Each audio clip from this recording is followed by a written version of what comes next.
in this quiet time together.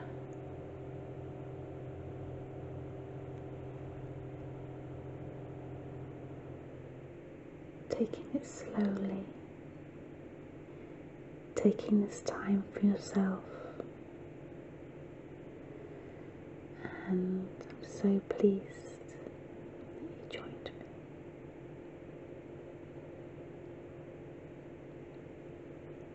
It's just you and me.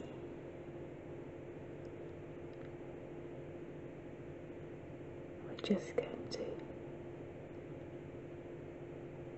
have a little bit of calm time.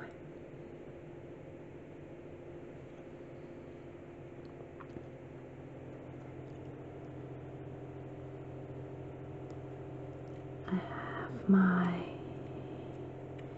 turmeric and moringa tea.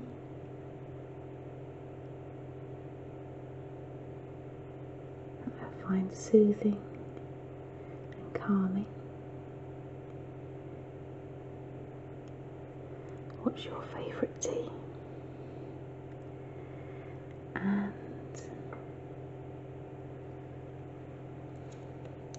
I thought, rather than dipping in,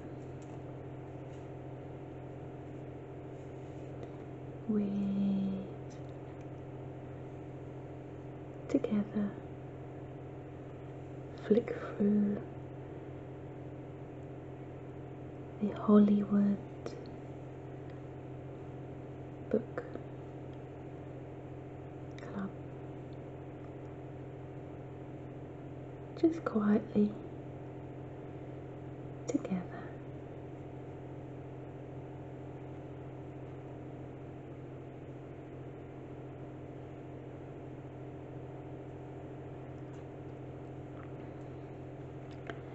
And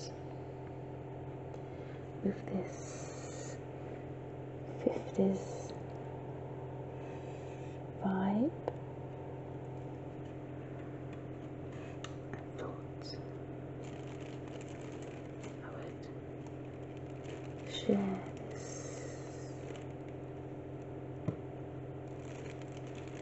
beautiful Julien MacDonald box that arrived. Got to be a bit careful because it's all mirrored, but it's of a hexagonal shape, as you can see. It's beautiful. Come a bit closer to you. Crystal handle with a flower with its petals.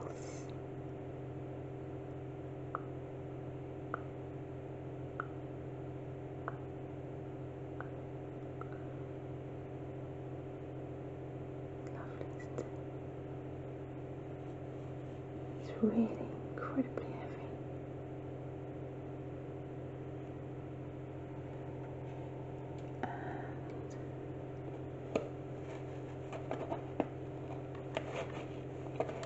Still has the packaging inside.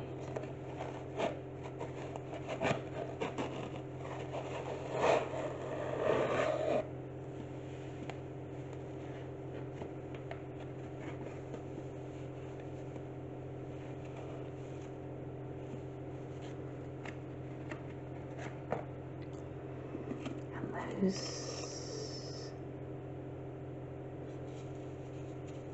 super dry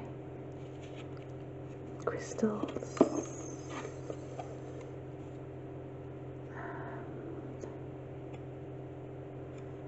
and a little Julien MacDonald card, but it's about 15 centimeters.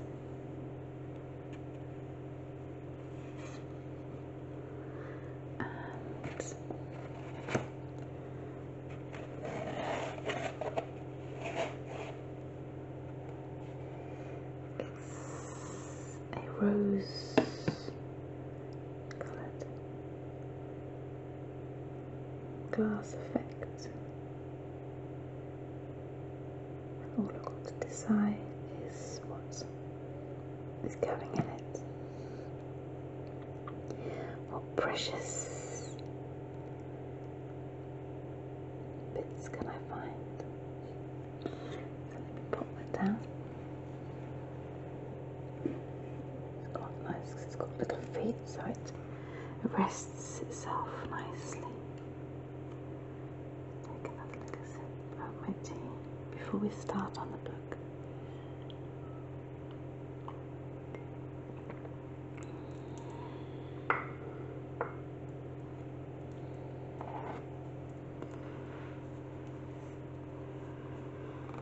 I love old books. And you find the books about the stars of the decades, the 40s and the 50s, 60s, 70s.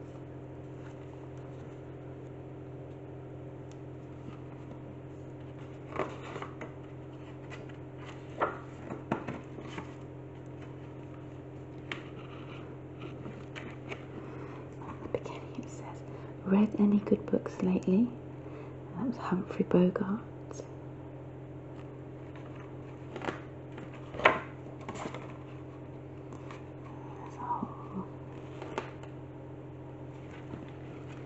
Contents page, introduction page,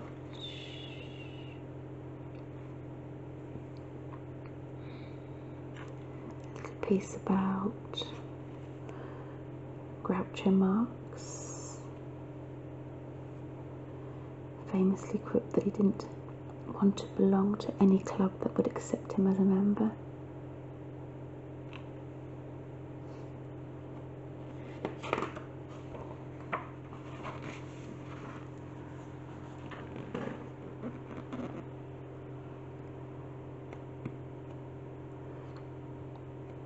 The Hollywood icon of East of Eden, rebel without a cause and giant, seated at his aunt and uncle's breakfast table in Fairmount, Indiana, with a cigarette and the complete poetical works of James Whitcomb Riley. The Indiana poet was known for his humour, folksy, vernacular and children's verse. James Dean, a fellow Hoosier, lived on his relative's farm from the age of 9 on. This Dennis stock photograph was taken in February 1955. Dean died in a car crash at the end of September that same year.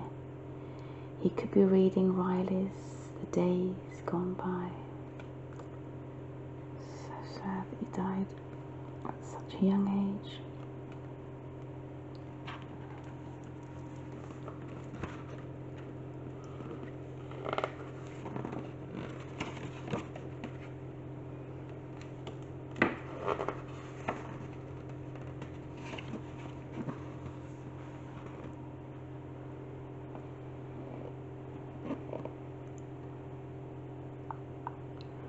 For his reading pleasure, Sammy Davis Jr. lounges with a paperback edition of Lloyd C. Douglas's mega-selling biblical epic The Robe. Originally published in 1942, the film version, starring Richard Burton and Gene Simmons, was released in 1953 in CinemaScope, the first film to be issued in the widescreen format. Davis starred in Anna Lucasta in 1958, Porgy and Bess in 1959, and then joined Frank Sinatra, Dean Martin and his Rat Pack pals in Ocean's 11 in 1960.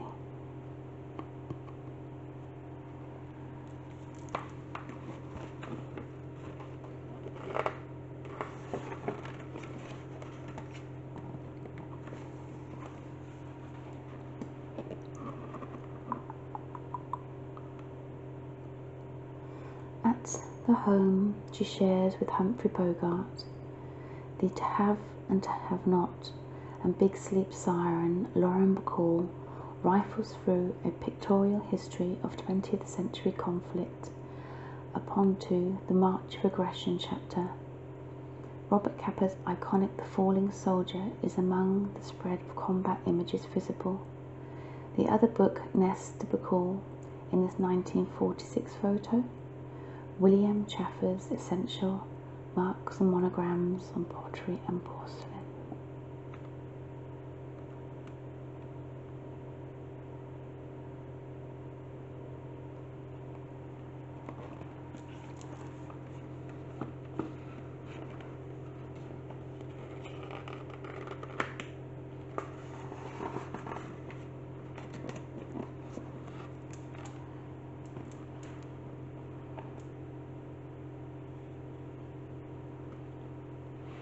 In early 1962, it was announced that Ian Fleming's espionage bestseller, Dr. No, was about to be filmed with a Scotsman, Sean Connery, as the British spy James Bond.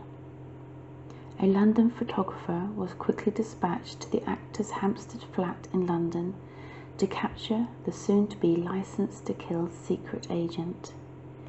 Here Connery lounges on his sofa immersed in a book, maybe one of Fleming's. On the windowsill, Mr. 007's other titles include Lilith by George MacDonald, Marianne by Frederick Mullally, also known as Dance Macabre, and the complete works of Shakespeare.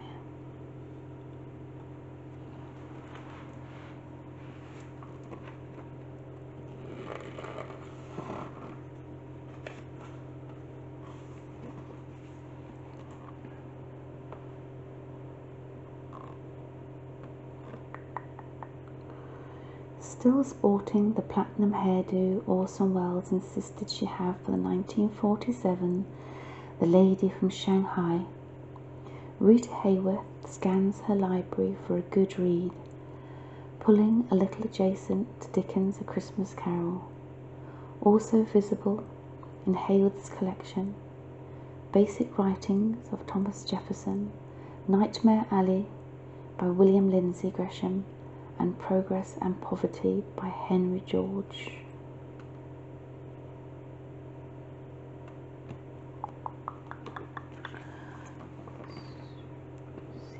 What else we have?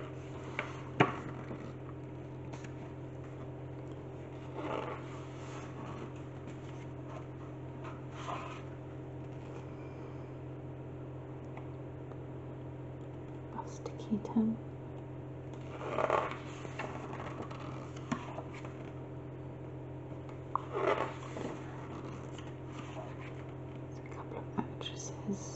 Actors I'm not familiar with, so I'll just take as Errol Flynn.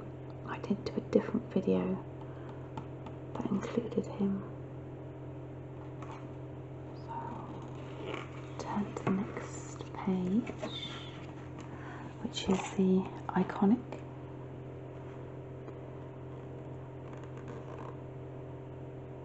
Marilyn Monroe.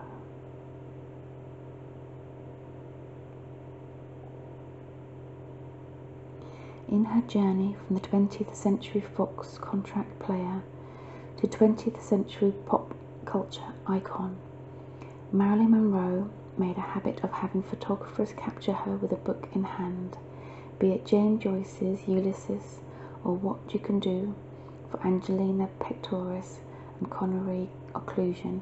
Truly that's what she's reading in the 1948 bathing suit shot. The tomes helped counter the notion that she was just another vivacious la blonde, and clearly she wasn't.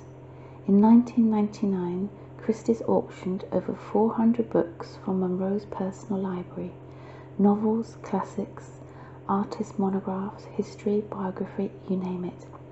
And the late star's journal entries, letters, poems and notes reveal a deeply curious soul. In this 1951 photo, Monroe is curled up on her sofa bed with a copy of the Poetry and Prose of Heinrich Heine, an 874-page collection of German Jewish lyric poet writings in translation, and on the shelves and end tables a Charlie Chaplin bio, Dürer and Michelangelo coffee table books, Tolstoy's War and Peace, Steinbeck's Tortilla Flats, Hemingway's The Sun Also Rises, Alan Barth's The Loyalty of Free Men, and Stanislavski's Building at Character, a work related. Also on a shelf, a small framed photograph of Arthur Miller, with whom she had recently commenced an affair. In 1956, the Pulitzer Prize winning playwright and the 7-year itch sex symbol would marry.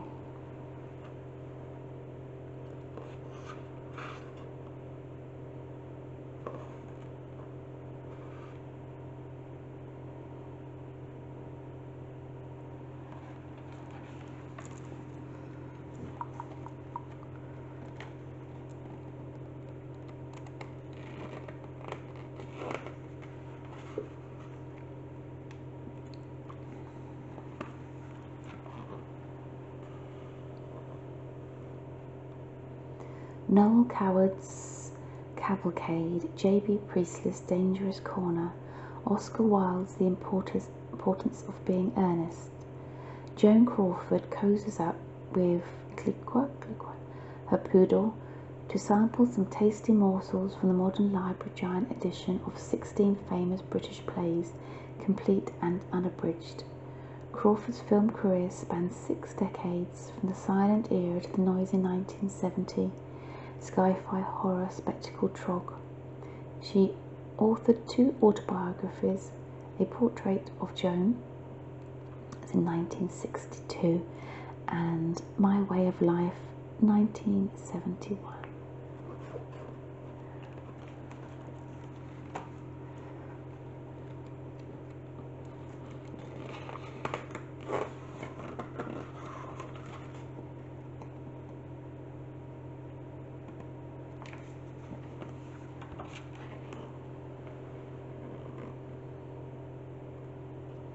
In 1939, and Orson Welles, having already conquered stage, Broadway Caesar, and radio the Alien Invasion broadcasts, the War of the Worlds has headed west to work on his first film. At his Brentwood home, with a pipe and a copy of A History of Technology, Volume 3, from the Renaissance to the Industrial Revolution, Welles was plotting to bring Joseph Conrad's Heart of Darkness to the big screen, but RKO balked the price of the ambitious project, and so Welles instead made his directing, writing, producing, starring and debut with a little something he called Citizen Kane. Welles's Heart of Darkness screenplay has only ever been performed once as a stage reading in 2012. It's interesting.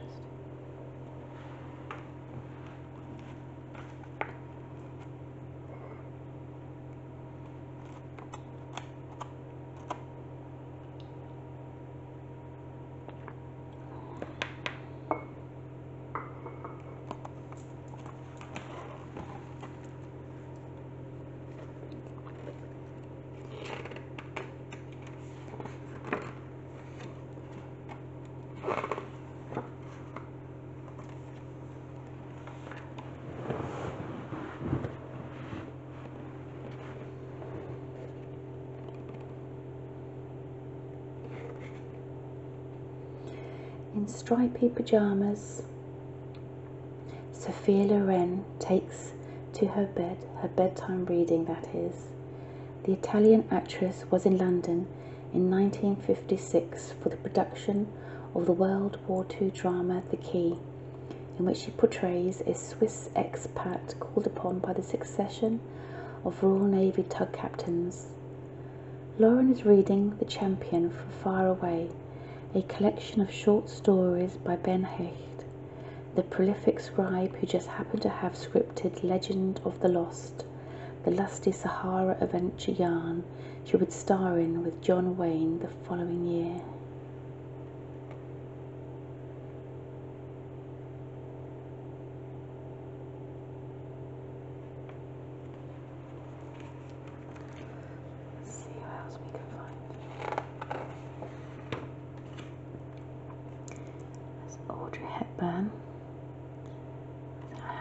in another video, but let's do a little recap because she's just so marvellous. There she is. In 1953, while shooting Sabrina at Paramount Studios, Audrey Hepburn rented an apartment in Beverly Hills. An apartment with shag carpeting, a flamingo bedspread, and a tray for her breakfast. Barefoot and bestriped, the leading lady, with the title role as chauffeur's daughter, caught between Humphrey Bogart and William Holden, posed for an at-home and on-the-job series that photographer Mark Shaw took for Life magazine. A caption for the piece notes, while eating she often reads classical drama with heavy helpings of Shaw and Shakespeare. A few years down the line, Hepburn would play a New York bookshop clerk who falls into an affair and into some great dance numbers with Fred Astaire in Funny Face. Funny Face. Let's see who else we have.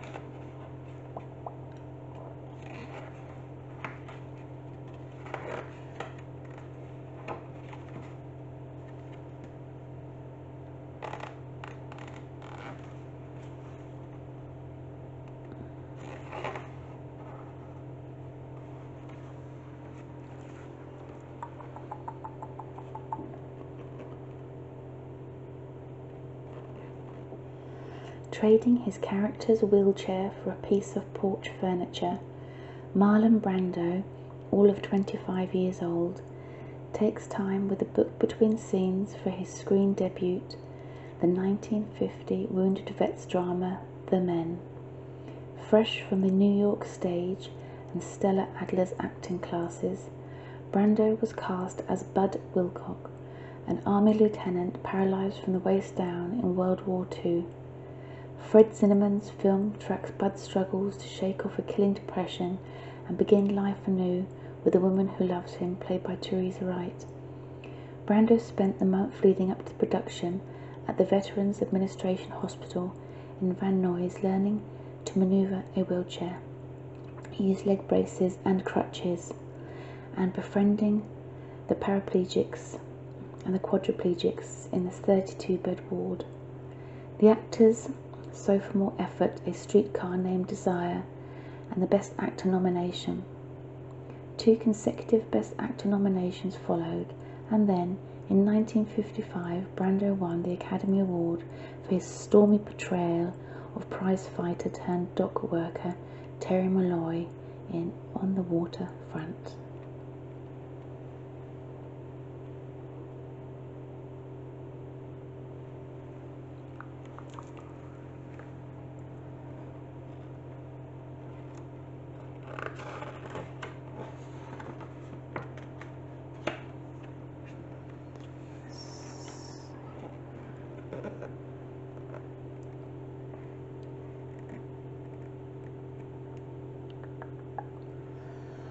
On the set of the 1958 western The Bravados, the cowboy-hatted, cowboy-booted Joan Collins is deep into Thomas Wolfe's delirious doorstep of a classic, You Can't Go Home Again. This Grosset Universal Library paperback edition clocks in at 743 pages. Beginning with Past Imperfect, her 1978 autobiography, the English actress would join Woolf on library shelves. Her 18 titles include memoirs, novels, and beauty and health books. The actress's sister, of course, was best-selling scribe Jackie Collins.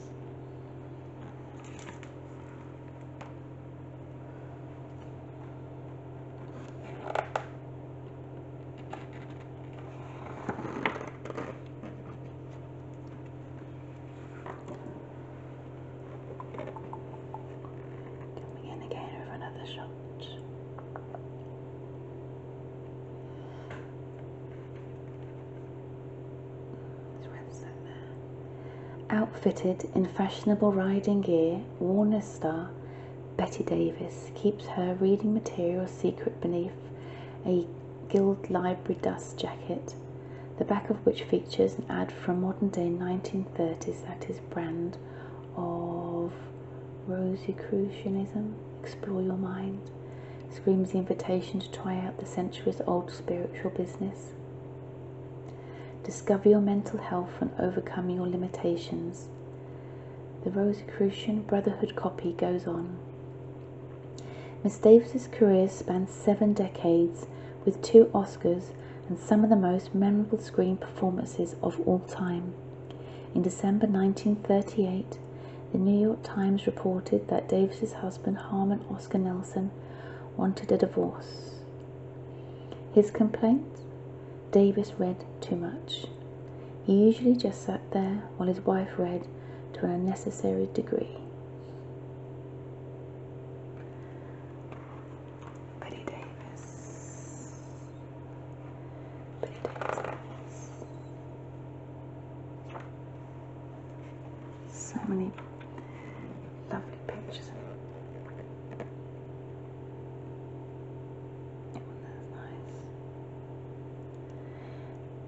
A flat tire on the way to work can wreck anyone's day, but Jean Simmons seems to be taking the mishap in stride.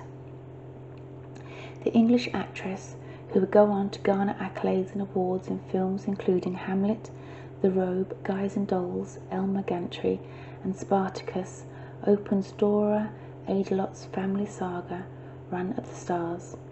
Simmons, who was shooting 1947's The Woman in the Hall outside of London, waits for the SAG woman immersed in the novel by the Oklahoma writer whose slightly better known prairie fictions include Full Harvest and Trumpets Calling.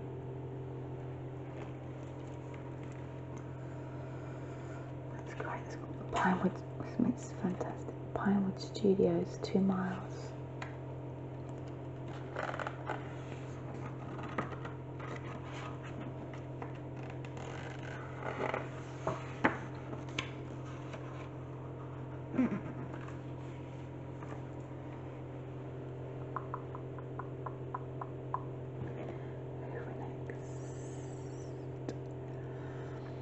Jazz giant Louis Satchmo Armstrong's autobiography proves the perfect between-scenes reading material for Grace Kelly, who stars as heiress Tracy Lord in High Society, the 1956 musical remake of the Philadelphia Story. Armstrong appears as himself in the movie, doing a swinging number with Bing Crosby, Now You Has Jazz, written by Cole Porter. Both Crosby and Frank Sinatra are vying and crooning for Kelly's affections, with Crosby winning the day and getting to sing True Love in a duet with Kelly as they sail off into the sunset.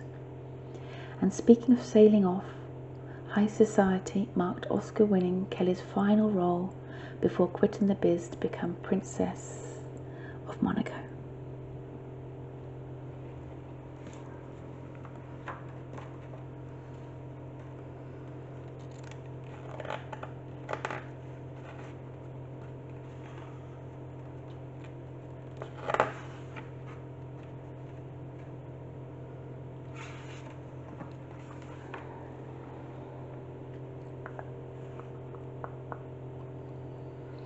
Alfred Hitchcock dropped into New York's Rizzoli bookstore in early 1965, stifling a theatrical yawn as he perused the colour plates of The World of Birds, James Fisher and Roger Tory Peterson's comprehensive guide to general ornithology. But the magnificent coffee table book seemed old hat for the master of suspense, whose mega popular The Birds, a technicolor scarum about menacing crows and sinister seagulls, had theatregoers screaming just 2 years earlier.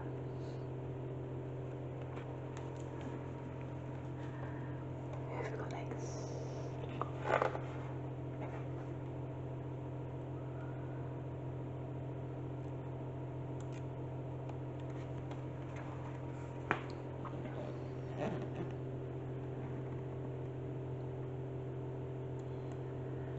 Nightclub singer Dorothy Dandridge enjoyed the biggest opening in the history of Hollywood's Macumbo Club when she opened theatre there in May 1951. She also appears to enjoy a good read or two, or 40, in this photo from later that same year.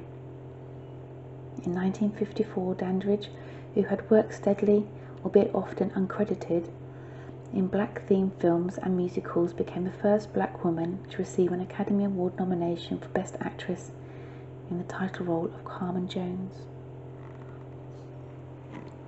So good. It's a lovely picture.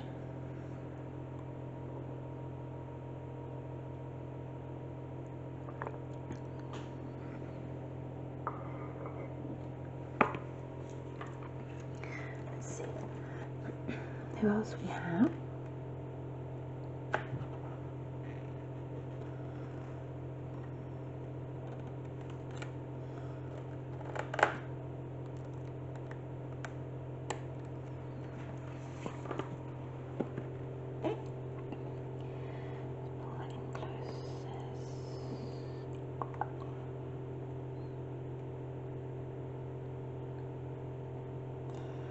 Knowing anything about rare books, Private Eye? Philip Marlowe asks. You could try me, the Acme Bookshop proprietress responds, and so begins one of Hollywood's best-known bookstore scenes. 3 minutes of antiquarian lit chit-chat, a Ben Hur 1860 third edition with a duplicated line on page 116. Day-drinking Marlowe's got a flask of pretty good rye in his pocket and outdated ideas about women and eyewear. Some of the sexual innuendos in the 1946 The Big Sleep feels creaky and embarrassing now, but Humphrey Bogart, Dodd Cool carries the day, and Dorothy Malone is smart and steady opposite the Warner Bros. Star. William Faulkner was one of the 3 credited scriptwriters to try to make the sense of Raymond Chandler's serpentinely plotted novel. Howard Hawks directs.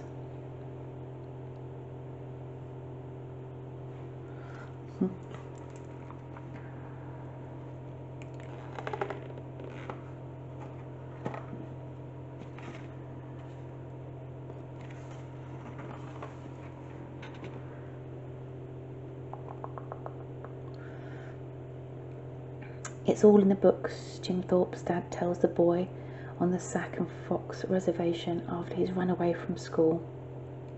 Quite literally. It's 12 miles back to the family home. Flash forward 10 years in Jim Thorpe, all-American to Carlisle Indian School, the Pennsylvania college where the Native American from Oklahoma ran track and played football on his way to Olympic glory. Burt Lancaster, who was 38 when he took on title role of the legendary athlete, evokes Thorpe's academic struggles with a furrowed brow, hunkering down over a massive dictionary. Studying didn't come easy to Jim, goes the narration. He often fell asleep over his books, his mind restless and troubled. Cut to the dream sequence, a montage of volumes tumbling off the library shelves onto the future gold medalists' heads.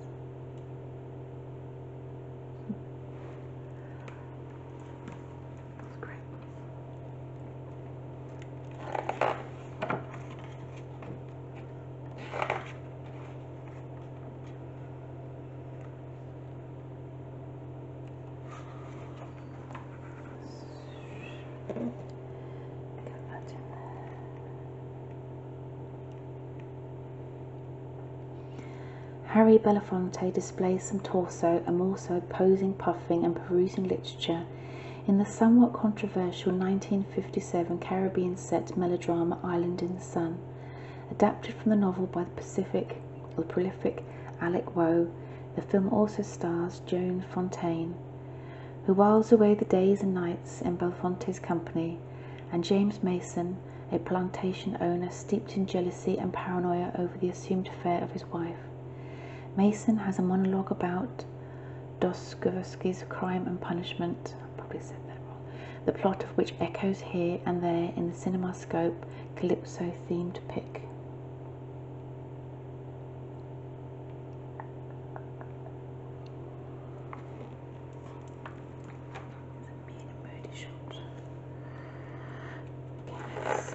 Let's continue. It's a nice one. Bring that down for you to see. You can see that.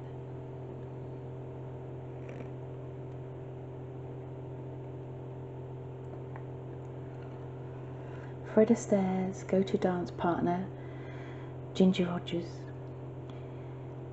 in her Irene-designed nightgown, travels through cathedrals and museums of France. In Shall We Dance, the 1937 Astaire-Rogers lark with songs by George and Ira Gershwin. Rogers is a tap-dancing comedy star, while Astaire has been passing himself off as a Russian ballet master. In fact, he's from Philadelphia. Lots of mix-ups about who's married to whom, and the RKO musical journeys from Paris to New York with scenes and musical numbers aboard a luxury ocean liner too. I like that picture, that's nice. There's some serenity on her face.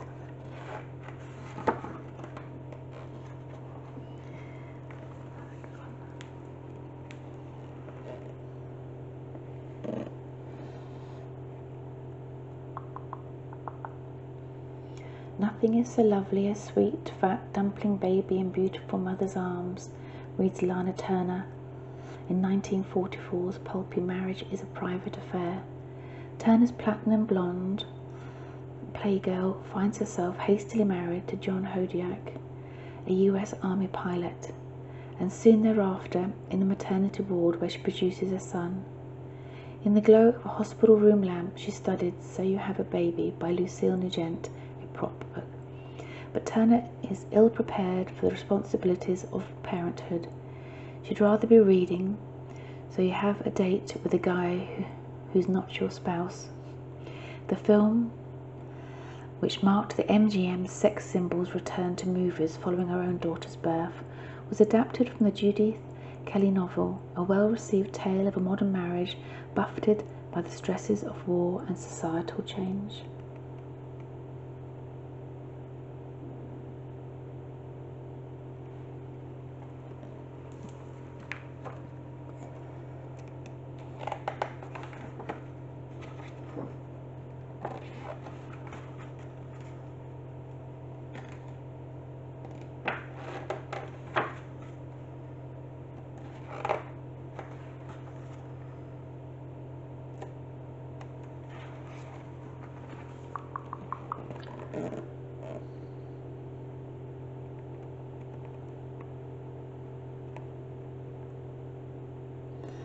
In the 1946 rom-com Without Reservations, Claudette Colbert is a best-selling author under the nom de plume Christopher Madden.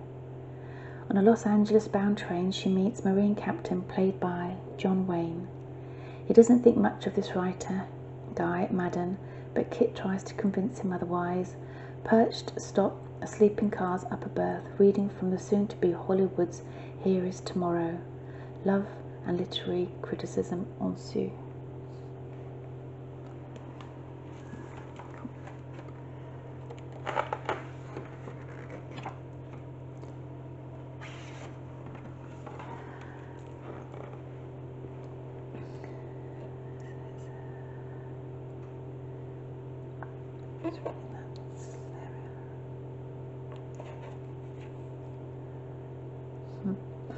Angie Dickinson reclines with the illustrated Book of Love, which is a prop, pictorial full of sexual positions, in a scene from Roger Vadim's 1971 serial killer sex comedy Pretty Maids All in a Row.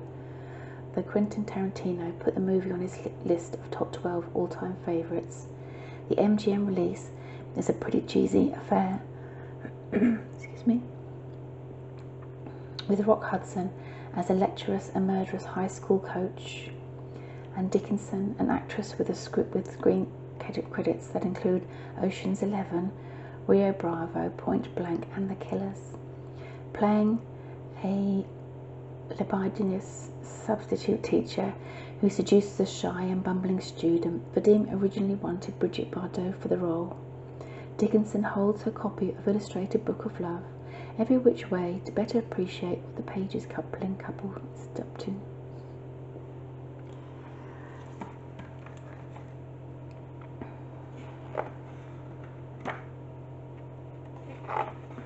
And we'll pop up in another video. So, 1, 2, take a sip of this. my throat.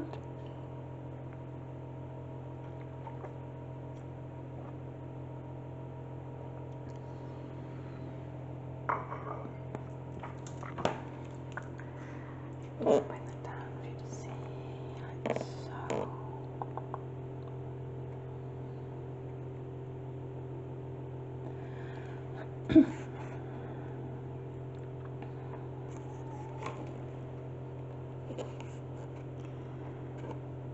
Slightly funny angle. Luxuriating an epic bubble bath with a copy of Grace Matilius. Suitably soapy patent place platinum blonde Jane Mansfield stars as platinum blonde actress Rita Marlowe in the 1957 comedy Will Success Spoil Rock Hunter.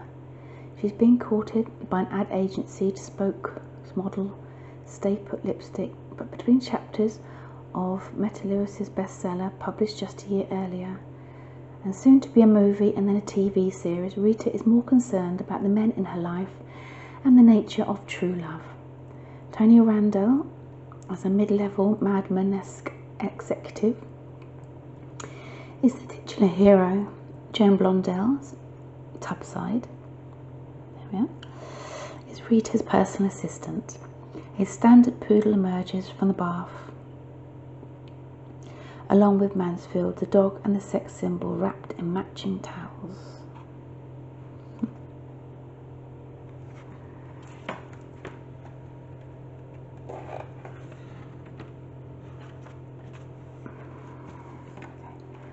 The last couple now. The Gowns in All-Star 1962 comedy What a Way to Go by Edith Head and maybe the legendary Hollywood designer conjured up Shirley MacLaine's lacy two-piece swimsuit as well.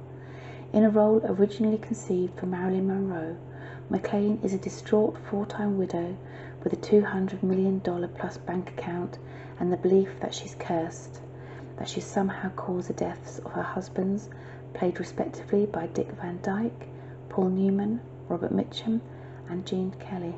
Goodness me, that's a lineup. As for the copy of The Agony and Ecstasy, 20th Century Fox wanted to plug its upcoming adaptation of Irving Stone's Michelangelo novel. Product placement, poolside. I haven't actually seen that, but I bet she played that well.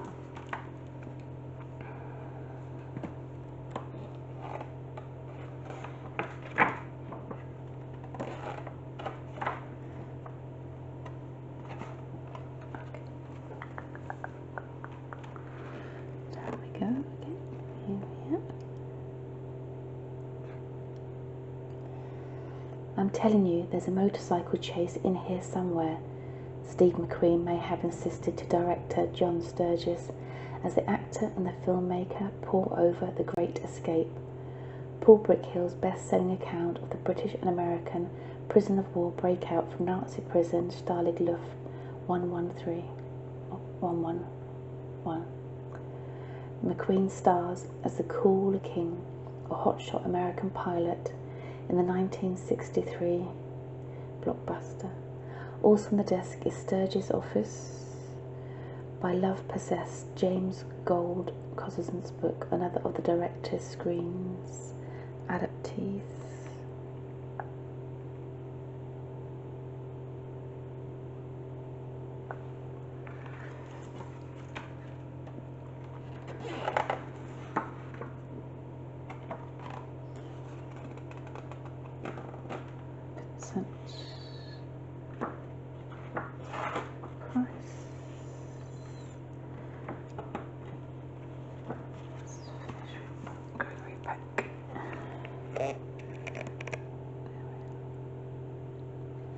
Gregory Peck, 1960s J.P. Lemon-Cotton Co. edition of Harper Lee's classic may or may not be open to chapter 15, where the author describes the grey and black hair and square-cut features of her hero, the small-town southern lawyer, and her dad, Atticus Finch. Peck, tall and wearing glasses just like Finch, fits the role to a T. In December 1962, when Robert Mulligan's screen adaptation opened in theatres, A paperback movie tying the hit bookstore shelves. Peck and child actress Mary Badham, who plays Atticus's wide-eyed daughter Scout, adorn the cover. Peck went on to win the Academy Award for Best Actor the following April.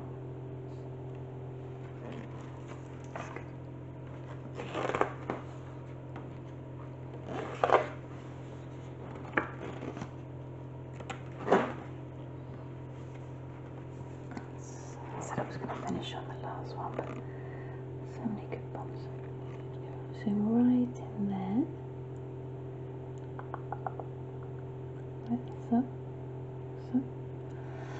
Talk about large print editions. The cast of one of the most iconic movies of all time, the 1939 The Wizard of Oz. Purchase atop a humongous copy of L. Frank Baum's classic tale of a Kansas farm girl and a journey to a magical, mystical, flying monkeys plagued land. Probably not a coincidence that the cover art for the giant-sized volume features Judy Garland as Dorothy alongside co-stars Tin Man Jack Haley, Scarecrow Ray Bolger, Toto Terry the Terrier, Wizard Frank Morgan, and Cowardly Lion Bert Lahr.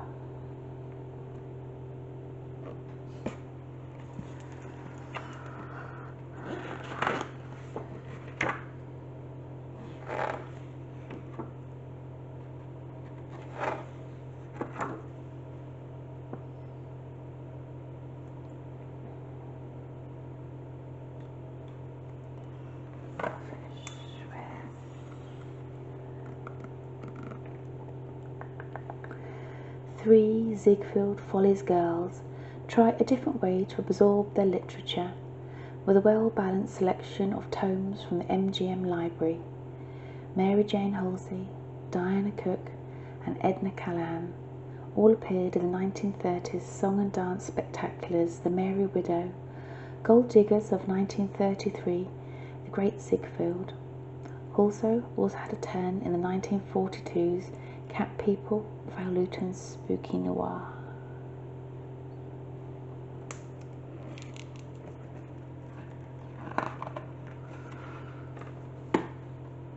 So, acknowledgements.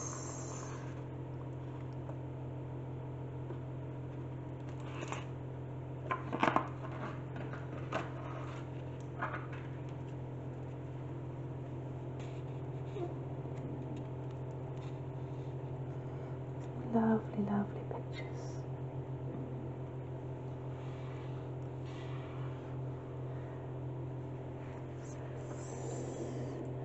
Stars, they're book lovers, just like us. I hope you enjoyed this little bit of calm, quiet time together in the Hollywood Book Club.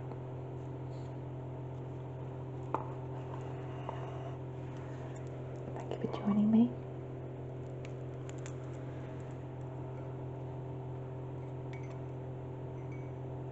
Please take care.